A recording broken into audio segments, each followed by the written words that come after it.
No crepúsculo de 1917, o mundo que conhecíamos estava desaparecendo sob o peso de milhões de toneladas de aço e o fedor de terra revirada. A Grande Guerra, que deveria ter sido rápida e gloriosa, havia se transformado em um moedor de carne industrial que engolia gerações inteiras. Nas planícies da França, a estagnação era a única lei, e a morte era uma rotina burocrática, ditada por rifles de ferrolho e metralhadoras fixas, que transformavam qualquer avanço em um suicídio coletivo. Os impérios europeus estavam exaustos, sangrando até a última gota de sua juventude em ataques fúteis contra arame farpado. A Alemanha, embora vitoriosa na frente oriental, via suas linhas ocidentais começarem a ceder sob o peso da fome e da falta de recursos. Foi nesse cenário de desespero absoluto que uma nova potência decidiu cruzar o Atlântico, trazendo consigo não apenas milhões de soldados descansados, mas uma filosofia de guerra que os europeus, em sua arrogância, ainda não compreendiam. Quando o general John Blackjack Pershing desembarcou com a força expedicionária americana, ele não trouxe apenas homens. Ele trouxe o poder de fogo bruto de uma nação que havia sido forjada na fronteira selvagem. Enquanto os britânicos e franceses se orgulhavam da precisão elegante de seus rifles Lee Enfield e Liebel, os americanos sabiam que, no caos lamacento de uma trincheira a 2 metros de distância, a elegância era inútil. O que importava era quem conseguia colocar mais metal no ar. No coração da indústria bélica americana, o gênio John Moses Browning já havia antecipado essa necessidade décadas antes. A Winchester Model 1897 não foi criada para as trincheiras, mas para o caçador que precisava de rapidez e confiabilidade absoluta em ambientes hostis. Quando a Marinha e o Exército dos Estados Unidos olharam para a M97, eles viram algo além de uma espingarda de caça. Eles viram a solução mecânica definitiva para o impasse das redes de túneis e valas europeias. A construção da M97 era um triunfo da metalurgia da época. O cano era forjado em aço niquelado, capaz de suportar pressões internas que fariam as armas europeias explodirem. O design de cano curto de 20 polegadas não era um acidente, mas uma necessidade tática para permitir que o soldado girasse o corpo rapidamente em corredores de apenas 1 metro de largura. Cada peça era ajustada manualmente para garantir que a lama e o sangue das trincheiras não impedissem o funcionamento do mecanismo. O que realmente diferenciava a M97 de qualquer outra arma no campo de batalha era a ausência proposital de um desconector de gatilho. No mundo da engenharia de armas, isso é visto como uma característica de simplicidade, mas na guerra, tornou-se o temido slam fire. Se o soldado mantivesse o gatilho pressionado e simplesmente operasse o guarda-mão de bombeio, a arma disparava no exato momento em que o cartucho era introduzido na câmara. Era uma metralhadora manual de calibre 12. Imagine o choque de um soldado alemão, treinado para contar os disparos lentos de um rifle Mauser, ao se deparar com um americano que não parava de disparar. O ritmo do slam fire era limitado apenas pela velocidade do braço do atirador, e em situações de adrenalina pura, um doughboy conseguia esvaziar 6 cartuchos em menos de 3 segundos. Isso significava que um único homem era capaz de projetar uma parede de chumbo que nenhuma tática defensiva alemã havia sido treinada para enfrentar. A munição usada era outro ponto de superioridade técnica que deixava os especialistas do Kaiser perplexos. Os cartuchos de calibre 12, inicialmente feitos de papel encerado, foram rapidamente substituídos por versões totalmente feitas de latão, para evitar que a umidade da França os inchasse. Cada cartucho carregava 9 esferas de chumbo de alta densidade, conhecidas como 00 buckshot. Um disparo não era apenas um projétil. Era uma pequena barragem de artilharia individual. Nas mãos de um americano, a M97 era tratada com a mesma naturalidade que uma ferramenta de fazenda. Muitos desses soldados eram caçadores experientes que haviam crescido disparando contra alvos móveis em florestas densas. Essa memória muscular foi traduzida para as trincheiras. Enquanto o soldado alemão precisava mirar cuidadosamente com seu longo rifle Gewehr 98, o americano apenas apontava instintivamente sua Winchester e limpava tudo o que estivesse em um arco de 30 graus. A logística por trás dessa arma era igualmente impressionante. A Winchester e a Remington trabalhavam em turnos duplos, produzindo não apenas a arma, mas os acessórios que a tornavam lendária. O escudo térmico de aço perfurado sobre o cano era uma adição genial, permitindo que o soldado segurasse a arma com firmeza, mesmo após disparar dezenas de cartuchos. Sem esse escudo, o calor gerado pela fricção do chumbo no cano tornaria a arma impossível de manusear após poucos segundos. Além do poder de fogo, os americanos insistiram em equipar a M97 com a baioneta M1917, um sabre de quase 40 centímetros de comprimento. Quando montada na espingarda, a arma se transformava em uma lança de curto alcance devastadora. Os relatos alemães descrevem o terror visual de ver um soldado americano emergindo da fumaça, com os olhos fixos e uma espingarda que cuspia fogo e metal, encimada por uma lâmina que brilhava de forma ameaçadora sob a luz fraca da manhã. O treinamento nas bases americanas, como o Camp Devens, focava intensamente no uso da shotgun como uma arma de choque. Os soldados eram ensinados a não esperar o inimigo, mas a caçá-lo. Eles praticavam o tiro instintivo, aprendendo a recarregar enquanto se moviam, mantendo a arma sempre pronta para o próximo encontro inesperado. Essa mentalidade ofensiva era o oposto da doutrina defensiva europeia, e o choque entre essas duas realidades seria sangrento e decisivo. Os primeiros contatos dos alemães com a M97 ocorreram em setores considerados calmos, mas que rapidamente se tornaram matadouros. Patrulhas alemãs que tentavam incursões noturnas eram recebidas não por disparos de rifle isolados, mas por explosões rítmicas de chumbo que desintegravam patrulhas inteiras em segundos. O silêncio da noite era rasgado pelo som mecânico do bombeio das Winchesters, um som que logo se tornaria o gatilho para o pânico nas linhas alemãs. A reação inicial dos oficiais alemães foi de total descrença técnica.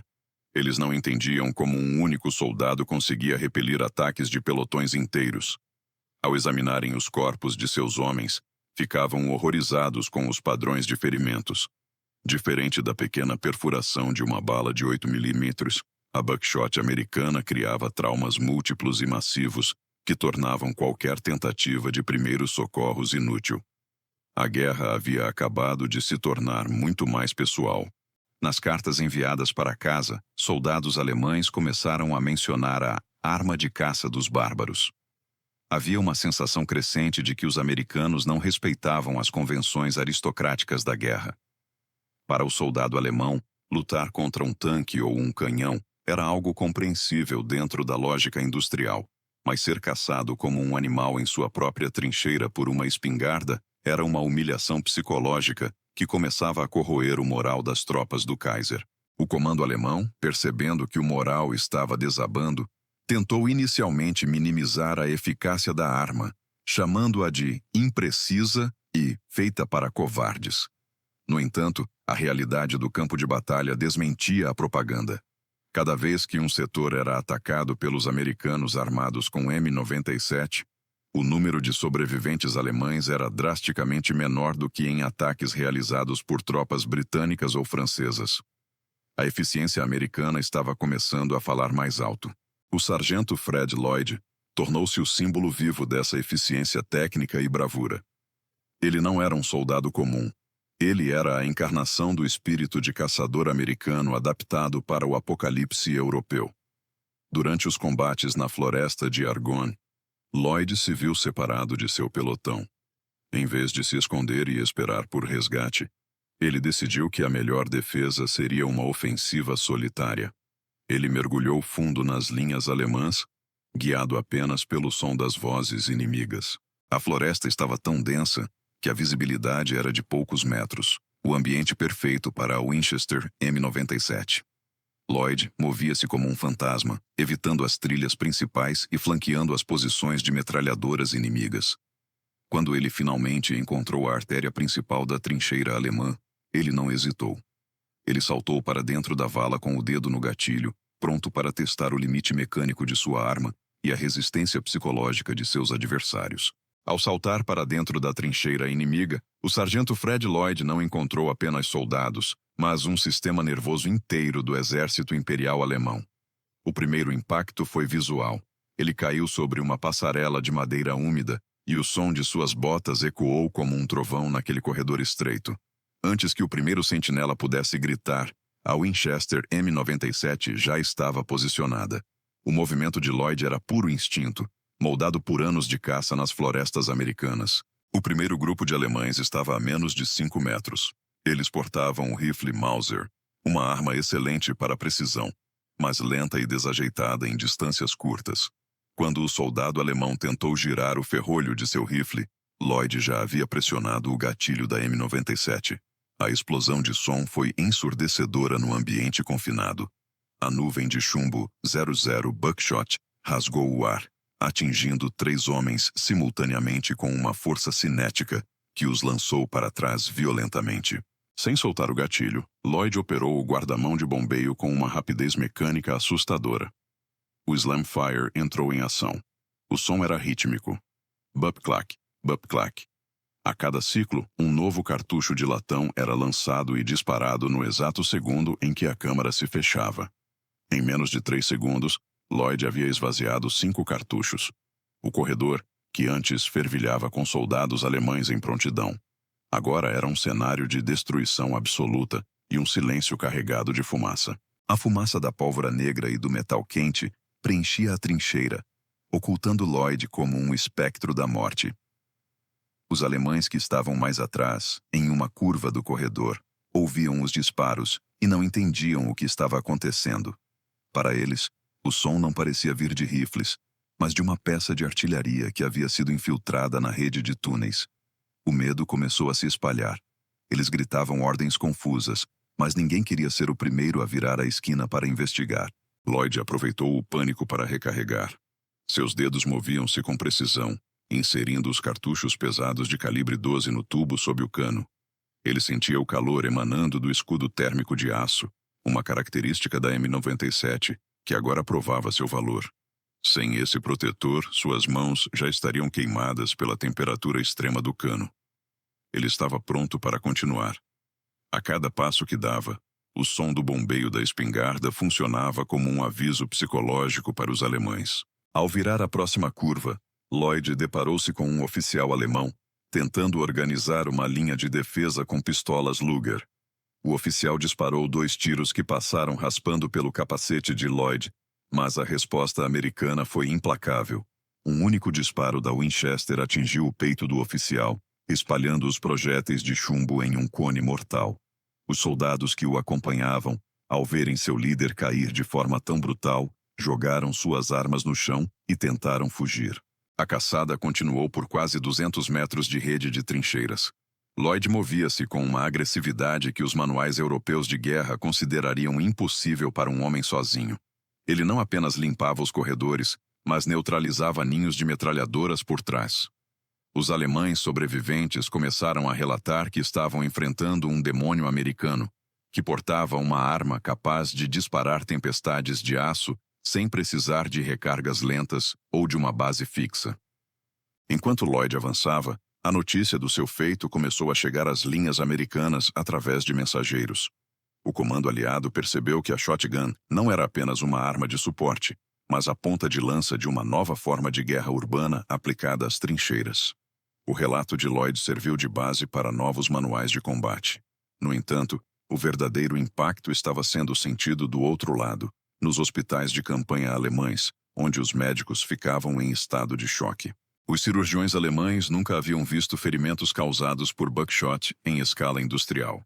Diferente de uma bala de rifle que atravessa o corpo de forma limpa, as esferas de chumbo da M97 entravam em trajetórias divergentes, destruindo órgãos internos e estraçalhando ossos de uma maneira que tornava a amputação a única opção na maioria dos casos. Os relatórios médicos alemães começaram a classificar a arma americana como um instrumento de tortura técnica, não de guerra. Esse choque médico foi o combustível para a diplomacia alemã. Em Berlim, oficiais de alto escalão do Kaiser discutiam como neutralizar a vantagem americana. Eles sabiam que não poderiam produzir uma arma equivalente a tempo e que seus soldados estavam apavorados. A solução encontrada foi jurídica.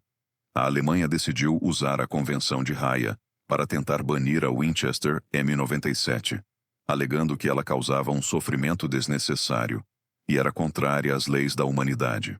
O documento de protesto alemão era carregado de uma hipocrisia amarga. Eles argumentavam que o uso de projéteis de chumbo múltiplos em uma arma de cano liso era uma violação do artigo 23 da Convenção. O mundo observava com espanto o país que havia usado gás fosgênio e cloro contra tropas indefesas, agora reclamar de uma espingarda de bombeio. O protesto foi enviado através do governo suíço, servindo como uma tentativa desesperada de salvar o moral de suas tropas. Quando o protesto chegou a Washington, o governo americano não recuou.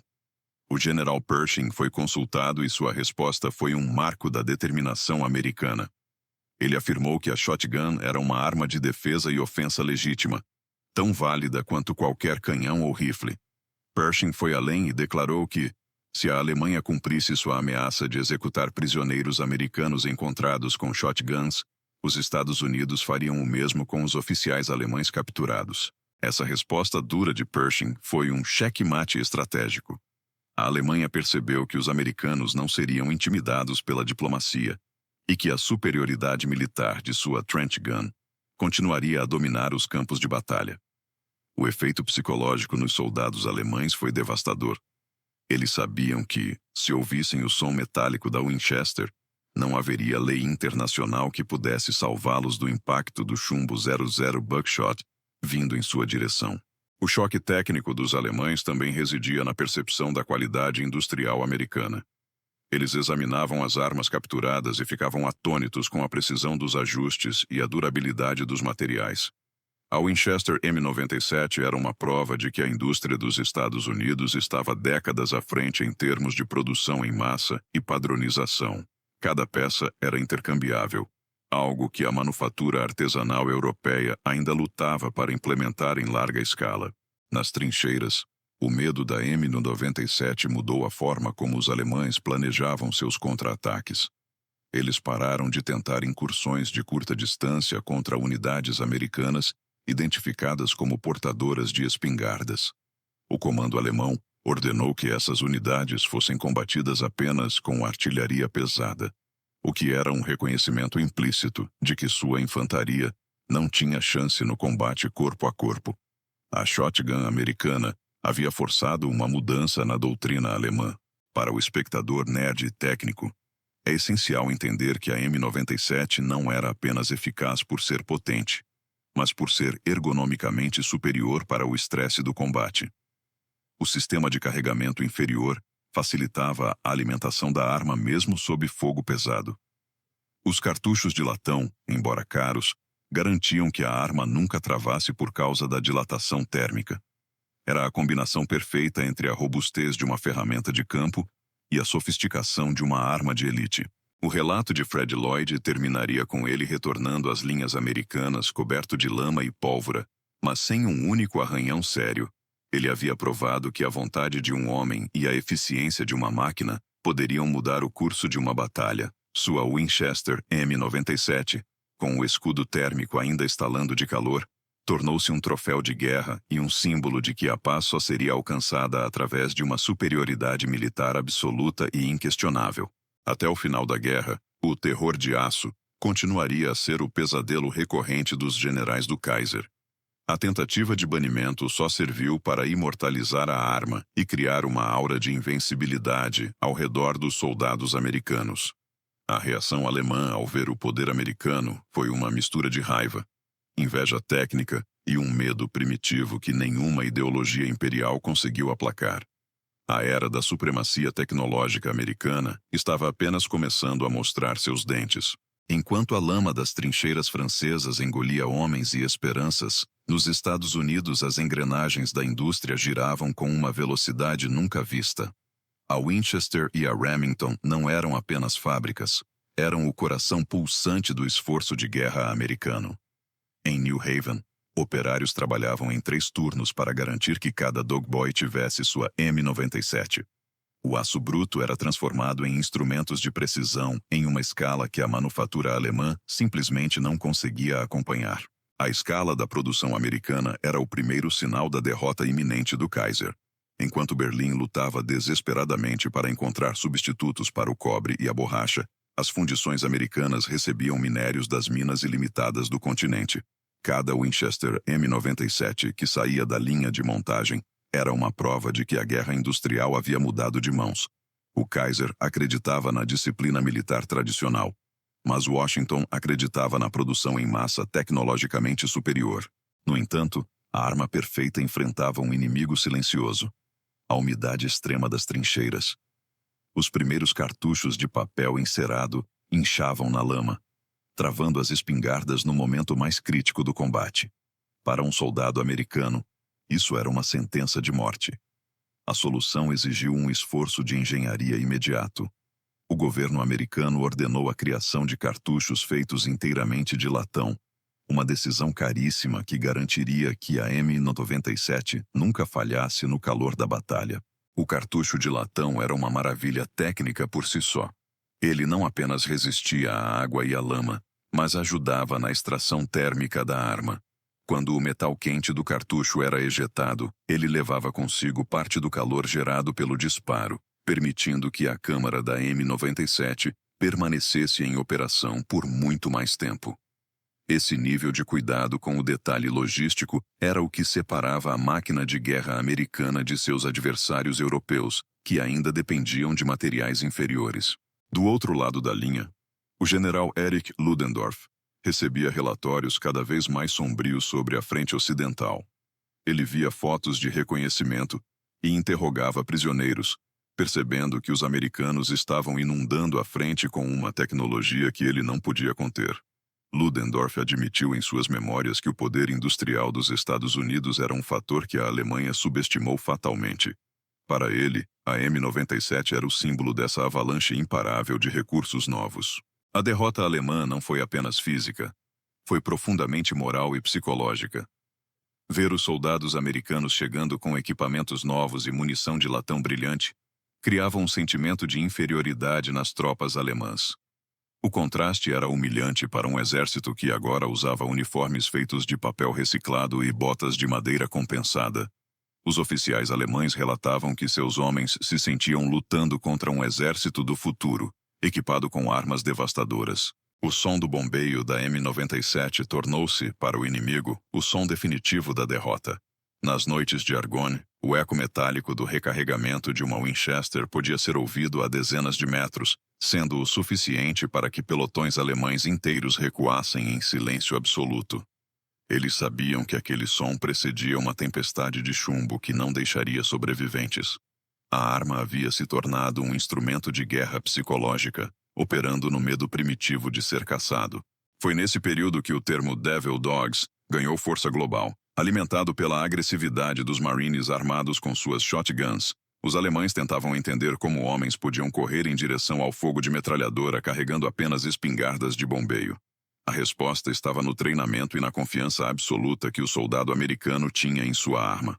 Eles sabiam que, se chegassem a 10 metros do inimigo, a M97 resolveria a disputa em segundos, sem chances de erro. O controle de qualidade da Winchester era implacável e servia como padrão para a indústria. Cada M97 passava por testes de resistência que simulavam anos de uso em poucos dias de inspeção. O aço niquelado era testado contra a corrosão química e as molas internas eram calibradas para não falharem sob temperaturas negativas. Esse rigor técnico garantia que, quando um soldado entrasse em uma trincheira inimiga, ele tivesse a certeza absoluta de que sua máquina de guerra funcionaria. O Marechal Paul von Hindenburg também expressou seu desespero em comunicados internos ao alto comando. Ele percebeu que a Alemanha não estava mais lutando contra uma nação, mas contra um planeta industrial diferente. A facilidade com que os sirimius produziam milhões de cartuchos de latão e milhares de shotguns de aço era algo que a economia alemã, asfixiada pelo bloqueio naval, jamais conseguiria igualar. A guerra de desgaste havia se tornado uma guerra de fabricação tecnológica. Para o espectador técnico, é fascinante notar como o espírito empreendedor americano se infiltrou no design militar. A M97 era intuitiva e fácil de manter, permitindo que qualquer jovem fazendeiro do Kansas se tornasse um operador de elite em poucas semanas. Essa facilidade de uso reduzia o tempo de treinamento e aumentava a eficácia no campo de batalha. Enquanto a Alemanha exigia anos para treinar seus especialistas, os EUA criavam combatentes letais em meses via tecnologia. A logística transatlântica foi o maior feito de engenharia daquela grande guerra. Navios carregados de Winchester M97 cruzavam o oceano em comboios protegidos por destroyers, enfrentando submarinos e U-boats para entregar o terror de aço nas mãos dos combatentes. Cada caixa de armas que chegava ao porto era um prego no caixão do Império Alemão. O sucesso americano não foi apenas uma vitória de bravura, mas um triunfo da cadeia de suprimentos sobre a resistência fanática inimiga. O choque dos alemães com o poder militar americano frequentemente se transformava em ressentimento amargo e desculpas diplomáticas. Em seus relatórios, oficiais alemães zombavam da falta de cultura guerreira dos americanos, alegando que eles venciam apenas através da força bruta industrial, e não da honra. No entanto, por trás dessa arrogância, havia o reconhecimento doloroso de que o mundo havia mudado. A honra da cavalaria europeia fora substituída pela produção em massa. No final de 1918, a tática alemã de Stoßtruppen encontrou seu nêmesis definitivo na M97. Onde antes os alemães rompiam linhas através de ataques rápidos e granadas, agora encontravam soldados americanos armados com shotguns que os abatiam antes mesmo que pudessem lançar seus explosivos. A superioridade de curto alcance dos Exumatrus, EL, neutralizou a última inovação tática alemã, forçando o alto comando de Berlim a aceitar que a vitória militar era agora fisicamente impossível. Esta terceira etapa da nossa jornada mostra a Alemanha em frangalhos, enquanto os Estados Unidos se erguiam como a nova oficina do mundo moderno. A M97 era a personificação dessa transição histórica. Ela não era apenas uma arma, mas um anúncio de que o século XX pertenceria àqueles que pudessem unir a ciência e a indústria. O pânico alemão era apenas o primeiro sintoma de um novo equilíbrio de poder global que estava sendo forjado a cada tiro certeiro de calibre 12. A linha Hindenburg era considerada o ápice da engenharia defensiva alemã. Uma muralha de concreto, arame farpado e ninhos de metralhadoras que deveria ser impenetrável. Para os generais do Kaiser, essa linha não era apenas uma defesa, mas uma declaração de superioridade técnica sobre os aliados. No entanto, eles não previram que o impacto de uma única arma de curto alcance, multiplicada por milhares de soldados americanos, seria o catalisador para o colapso de todo o seu sistema defensivo. O ataque final contra a linha Hindenburg revelou a verdadeira face da guerra moderna. Enquanto os tanques britânicos abriam caminho pelo arame farpado, eram os Dog Boys, armados com suas Winchester M97, que realizavam o trabalho sujo de limpar os bunkers de concreto. O ambiente interno dessas fortificações era o cenário ideal para o terror de aço. Em espaços onde o cano longo de um rifle Mauser era um estorvo, a agilidade da M97 permitia aos americanos dominar cada sala em segundos. A tática americana era simples e brutal, uma granada seguida por uma rajada de slamfire. Os soldados alemães que sobreviviam à explosão inicial eram imediatamente recebidos por uma chuva de chumbo que não dava margem para rendição ou contra-ataque.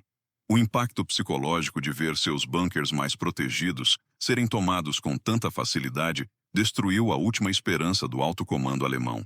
Eles perceberam que o concreto e o aço não eram páreos para a agressividade industrial dos Iron. Relatórios de interrogatórios desclassificados anos depois mostram a profundidade do choque alemão. Um suboficial capturado em St. Quentin descreveu o encontro com um grupo de fuzileiros navais americanos como um massacre tecnológico.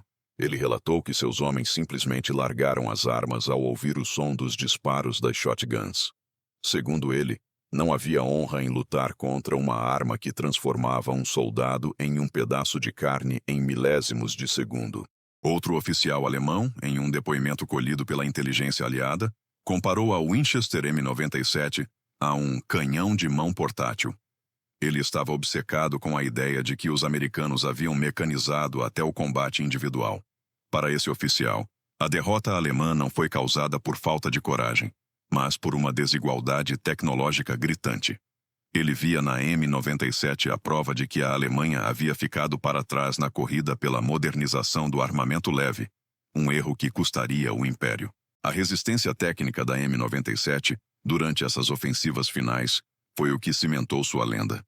Enquanto outras armas travavam devido ao pó do concreto e aos resíduos de pólvora, a Winchester continuava a operar com uma confiabilidade rústica.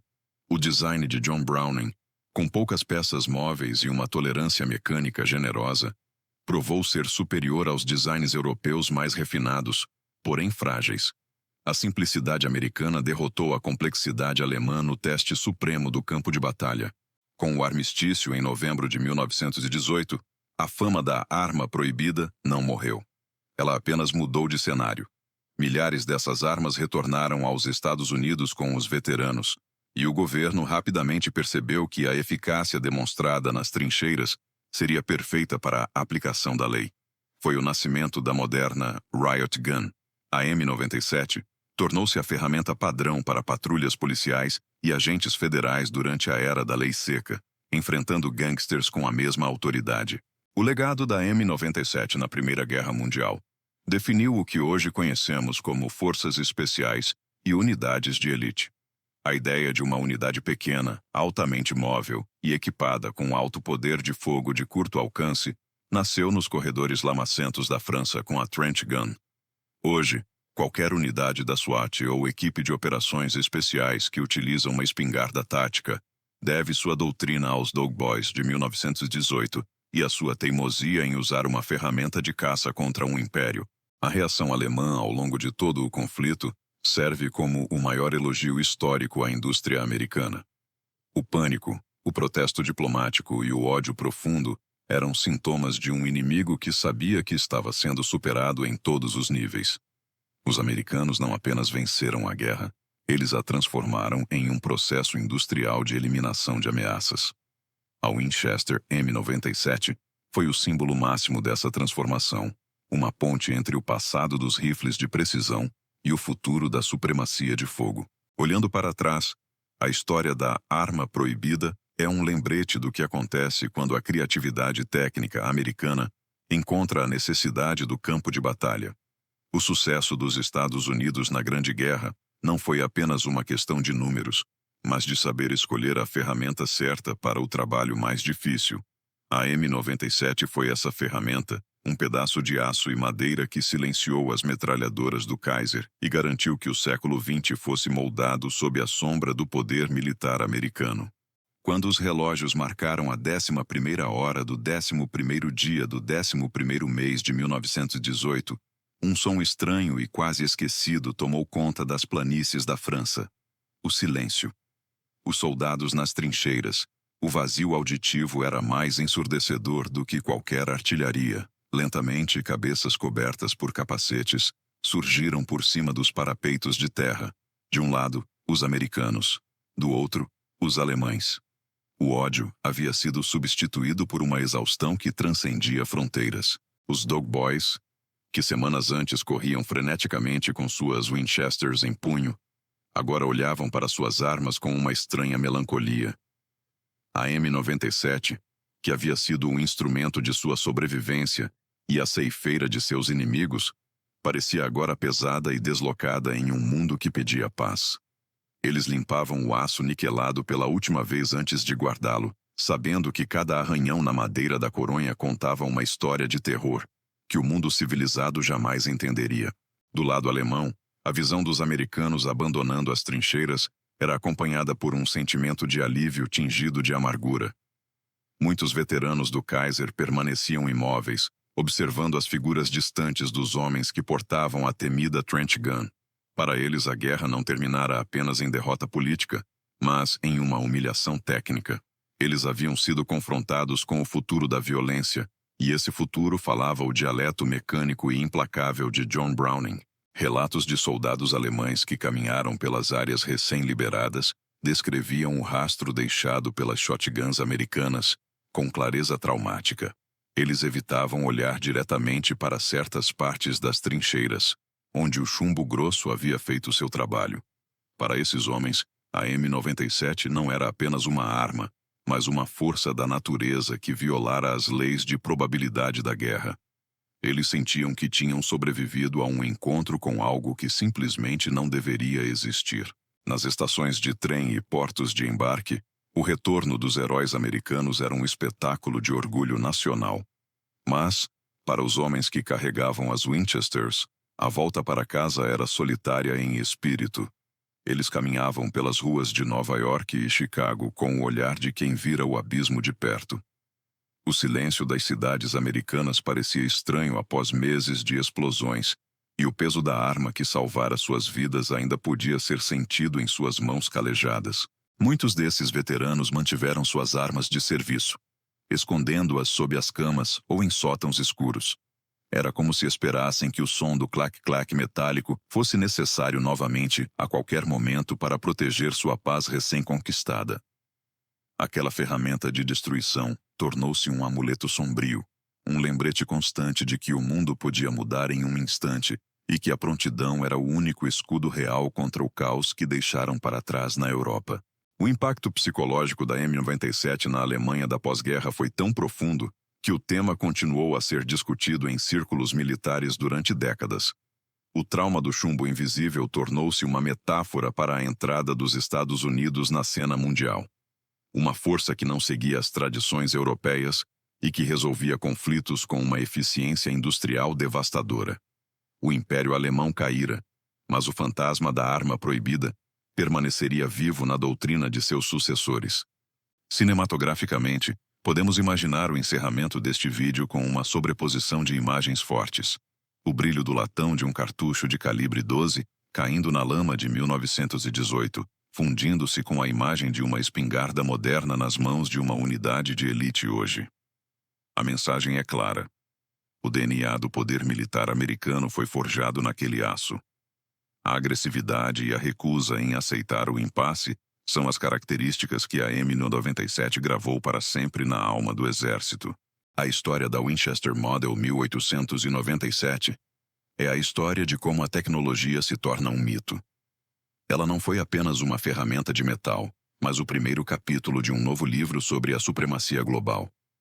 O choque dos inimigos ao verem o poder americano não foi um evento isolado, mas o início de uma era onde a vontade de uma nação seria medida pela letalidade de suas invenções. O terror de aço silenciou o Kaiser, e seu eco ainda ressoa em cada campo de batalha moderno. Ao final desta jornada, o que resta é o respeito pelo sacrifício e pela inteligência. Os alemães tentaram bani-la porque não podiam vencê-la no combate direto. Os americanos a abraçaram porque ela personificava sua própria natureza, direta, robusta e imparável. A arma proibida permanece como o lembrete definitivo de que, na guerra, a barreira entre a derrota e a vitória é muitas vezes um cano de aço niquelado e a coragem de um homem que se recusa a dar um passo atrás. Encerramos nossa narrativa sob o sol pálido de um novembro europeu, onde o sangue já secou. Mas a lenda continua fresca na memória militar. O mundo mudou e impérios caíram, mas o som mecânico de uma Winchester sendo engatilhada ainda é o som universal de que os americanos chegaram para decidir o destino da história. Contra isso, como o Kaiser descobriu tarde demais, não há protesto diplomático ou trincheira fortificada que possa resistir ao peso da vontade industrial.